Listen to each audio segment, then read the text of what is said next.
Welcome to the Firebelly Social Show.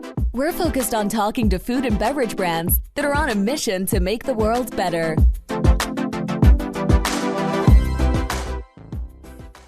Hello, and welcome to another episode of the Firebelly Social Show, where we interview and feature CEOs and founders of mission-driven food and beverage brands. So it's an exciting world. It's a lot of founder life conversations, a lot of insights into what makes these cool brands tick from the perspective of the founder or the CEO. This episode is brought to you by Firebelly, the social media marketing agency where we focus on helping brands get better with their social media marketing, helping them get more likable, connect more. And if you'd like to know more, firebellymarketing.com. I'm very excited about today's guest. He is an old friend and a highly accomplished man. His name is Michael Husain. Welcome, Michael. Thank you. Great to be here.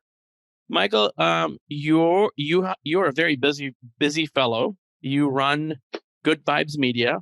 You're the founder, and you're a director of many documentary films, but you have one that's on the circuit right now, the Addict's Wake. Mm-hmm. And you've also recently begun working with Firebelly as a chief storyteller. So you got a lot going on. Yeah, the favorite hours of my day are when I'm doing my Firebelly thing.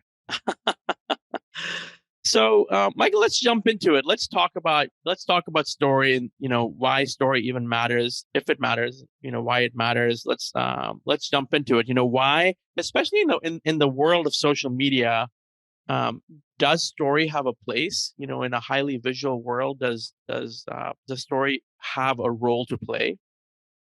It does.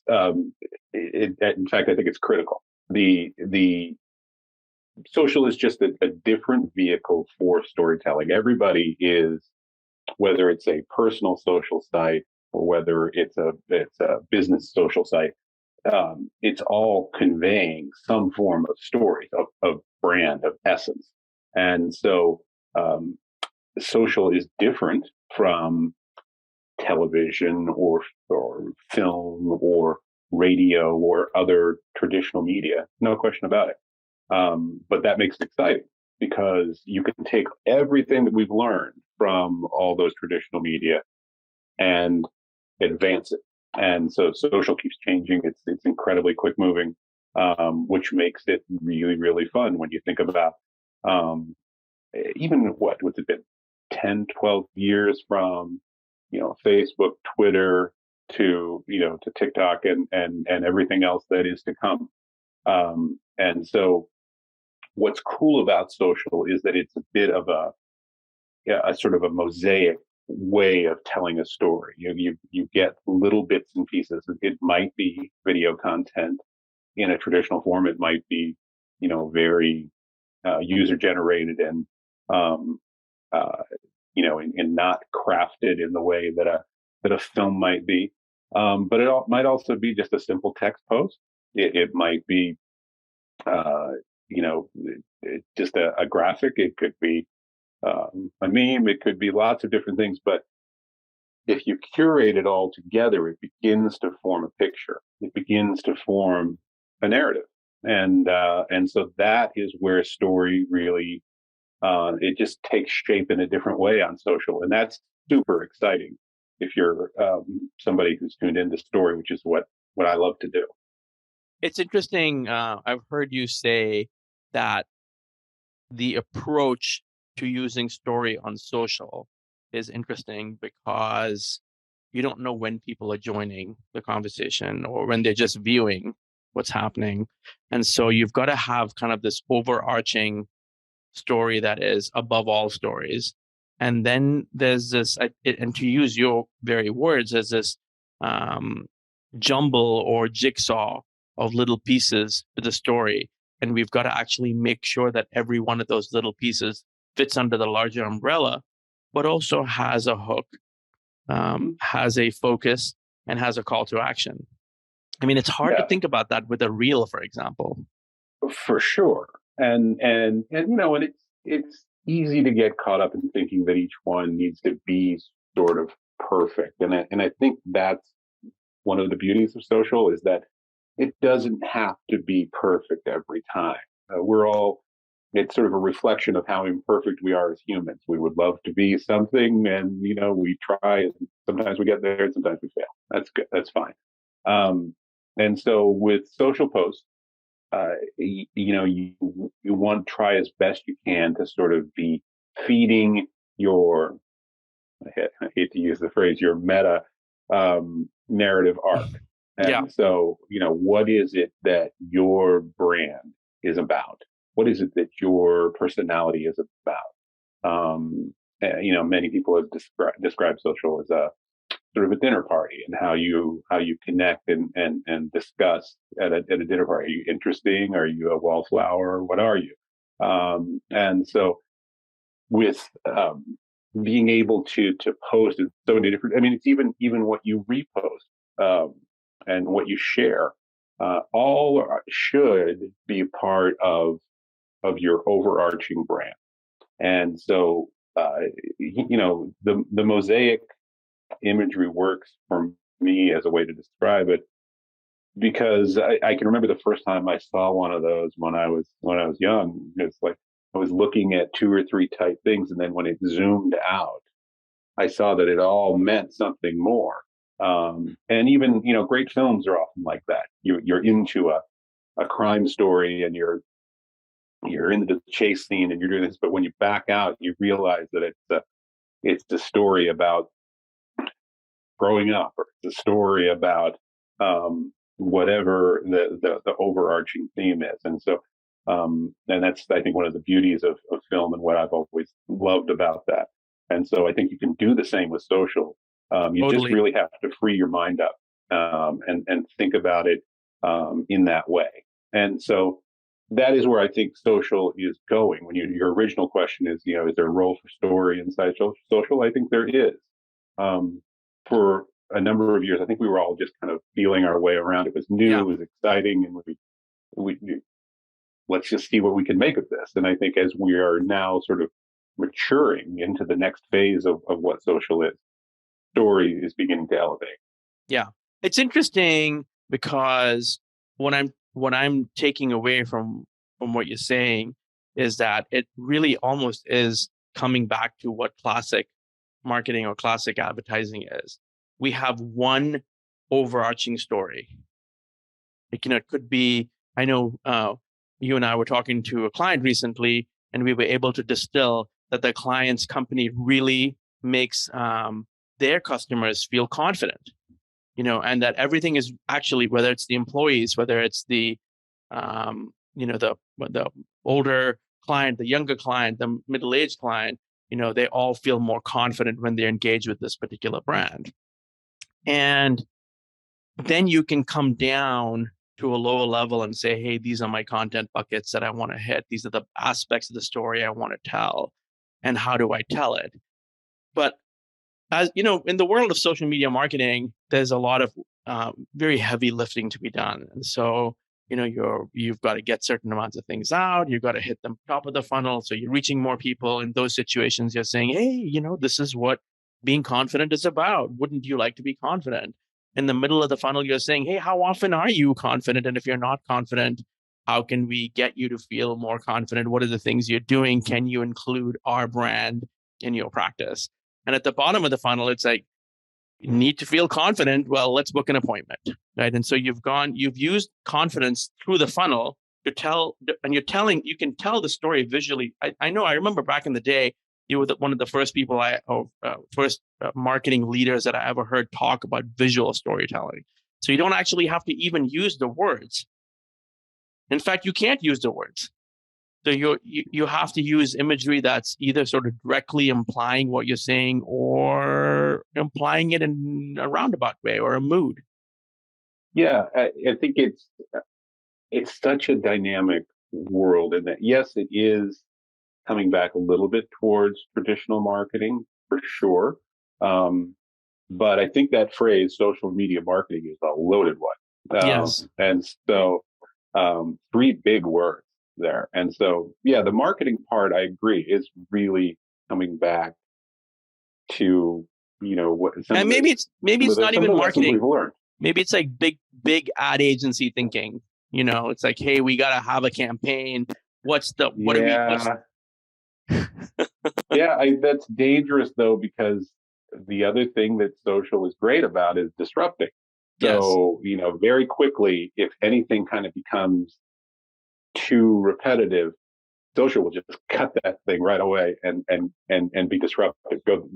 When it zigs, social will zag. And so you have to sort of stay loose and light on your feet. And so one of the great things I think that social taught us early on is if you want to be successful, you can own your story by what you put up, but then you have to let go. You can't nuance every little phrase and word because there's this social interaction happening. It's live. And so that is what's super exciting about when you're trying to craft that mosaic. Like, okay, I want to own confidence, or I want to own whatever, a level of quality in my service, whatever it is. Um, make sure that you've got the goods to back it up, right? So that's traditional marketing. The worst marketing is a great message that is then under delivered. So, and so you got to be true to what you are, but then let others feed it. If you try and hold on too tight, it's going to yeah, fail. that's a great point. So I think the message for our listeners is that you can understand your reality, you can know your narrative, but at the end of the day, you best be prepared that the market's going to interpret it, the audience is going to interpret it how they want to interpret it, or how it needs to be interpreted, or how it feels right to them. And you've got to be agile and responsive enough to change direction. So really the Titanic approach for many reasons doesn't work, but it's more like riding a jet ski and saying, okay, I'm Yes, gonna it's a great analogy. I'm gonna have to and so it's interesting because I mean we're most comfortable with story, right? When we're at the gym and we're telling a friend about the weekend and you went to a concert or whatever, it's a story. If you don't have a commitment to that beginning, middle, and end, it's very difficult to keep people engaged. The challenges on social is they may be coming in the middle. They might.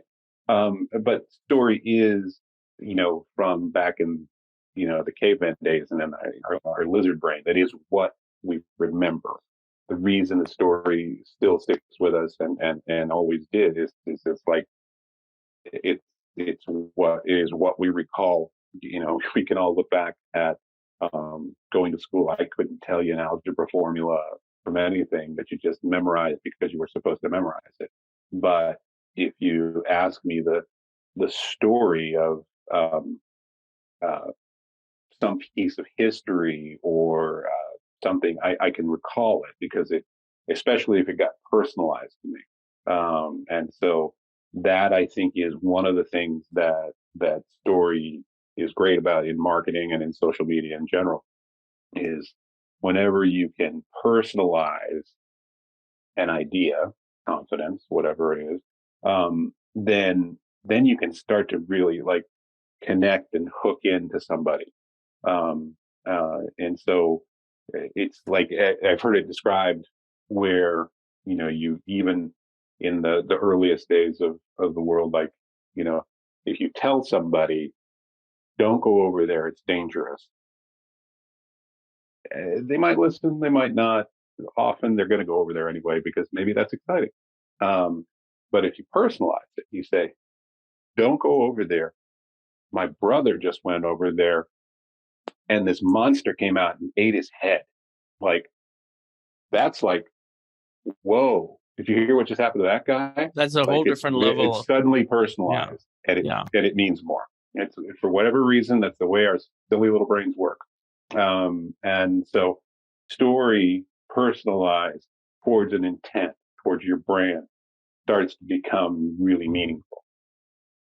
And in bite-sized format, so that it's easily Very bite-sized. digestible. Yeah. Yeah. Um, And so each little story, each little post, like you say, you don't know where they're going to come in. And so each little post hopefully just has a hint sometimes, a little teeny little hint of what you're about. So the next time somebody comes back and maybe they catch you at a more where you're telling a deeper story, and then they connect a little more, and so on and so on. And sometimes you might have 2, 3 posts that they miss, and then they're going to come back, and so you don't know what the algorithm is going to feed somebody. So you just gotta, each post hopefully pushes you just a little further down the road. That's totally interesting. I'm remembering a conversation we had about the importance of music and how we are certainly using that with Firebelly, but we're using it with clients, and we're seeing pasta brands do it, and where they're using Spotify mixes, where they're curating the mood for whatever the experience is intended to be. I mean, Nike, of course, does it with their running playlists, which are followed by hundreds of thousands of people. So it's interesting because I think you have strong feelings about music. I do. Music is always one of the things that hits me first in any kind of an experience. When I walk into a restaurant, I hear the music. When I watch a film, I hear the music. And so it's such a tone setter, and I think um, I think it's one of the most interesting part of film storytelling. It is just watching or listening how people have used the score, whether it goes to what your expectation would be, or does it go against that, and why? Why did they try to do something like that? Because it's inherently editorial. The music is trying to tell you something, and so what is it that music used in social is trying to tell you? And so what does it say about? And honestly, I mean, there's a great brand that uses um, social story very well called Blackberry Farms, and they even just use the idea of live music and celebrating live music as a part of their aura, their essence, right? So they're sort of a hardworking elite kind of experiential um, destination where there's Yes. great food, there's great wine and companionship and music. And so I think understanding sort of that music, the old phrase, music feeds your soul. I truly believe that. And so everybody gets something from music. And so if you pay attention to it as much as your words and your imagery, I think it pays huge dividends. I mean, the reason I got into film and storytelling because I really wanted to work with. I didn't know what I was doing. For sure, I didn't have any kind of master plan, but I knew I liked 3 things. I liked imagery, I liked words, and I liked music. And so you get to play with all 3. So And it's interesting how pace comes in and arc comes in as well. So let's talk a little bit about your new project, which has been winning awards all over the country. Tell us more about that. it's called The Addict's Wake. It is a feature-length documentary about addiction, obviously. From the title, you can grab that. But it is looking at one American community as a microcosm of the problem that is troubling the entire country. So no matter where you are, I think you can attach to the difficulty of the issue, the complexity of it, the pain of it, and so this community, it's really one county, it really was devastated by a series of overdose deaths, and it is a look at how they reacted, how they, addiction. One of the biggest problems with it is that we don't really talk about it. It's a tough subject. It can be. Um, and there's a lot of pain and judgment associated with it. So when you start to, if you allow that shame and that stigma around addiction to guide you, we'll never solve it. It's a tough bastard of a problem already. And so with that, it's its ultimate shield. But once you start to bring that down, bring down the shame, bring down the stigma, and bring up the conversation, you can start to find the solution. What happened in this community was that they started to talk about their shared grief and struggle with this, as they call it, a demon. And when they started to sort of lock arms and say, okay, well, how are you dealing with that? Well, here's something that worked for me on an individual basis. That helped. Sometimes that was, a way of behaving, a way of communicating. Sometimes it was a way of worshiping. Sometimes it was, any number of tactics that people use to get through individually. It worked for families. Families started having dinner table conversations about, what do you know about this? Are your friends struggling with this? Are you in a circle where there's use? And if so, how can we start to break into that and communicate that it's dangerous? Yeah. And it worked for institutions. So the local schools changed how they began to talk about drug education and approach it. They listened to the students who were saying, I hear you saying just say no, but I'm not listening to you say just say no. It's kind of like we were talking about the story of how it's personalized. Like, it doesn't mean anything to me. So how do we begin to give meaning to drug education? And the local sheriff's department, which, was tasked with going out and arresting people using drugs, putting them in jail, and finding more. They realized that clearly wasn't working. They were going to funerals instead of, celebration. And so what could they do differently, and do better and more effectively? The local newspaper started covering that here's an issue we don't want to talk about, but we all need to talk about it. So we're not safe in our community. We have people dying. So what are we going to do about it? And here's all the information you need. So they ran a multi-part series that changed the conversation in that community. There were any number of those sorts of things that happened over the course of a couple of years. We filmed for a couple of years, and the edit took almost another year. So it was a really in-depth project. I'm very proud of it. I'm proud of it because it's connecting with people. One of the phrases I learned in sort of jumping into this world was that idea that the opposite of addiction isn't sobriety, it's connection. And so addiction is often a disease of isolation. And so when you are connected to other humans, to other institutions, to things larger than yourself, you have a better shot. And so this film is connecting with people and therefore connecting those people together. And so that's been super gratifying. It's hard to do work like this and feel like you've made any difference sometimes. And so this seems to be. Well, thank you, Michael. We appreciate you and what you're doing to make the world a better place, my man.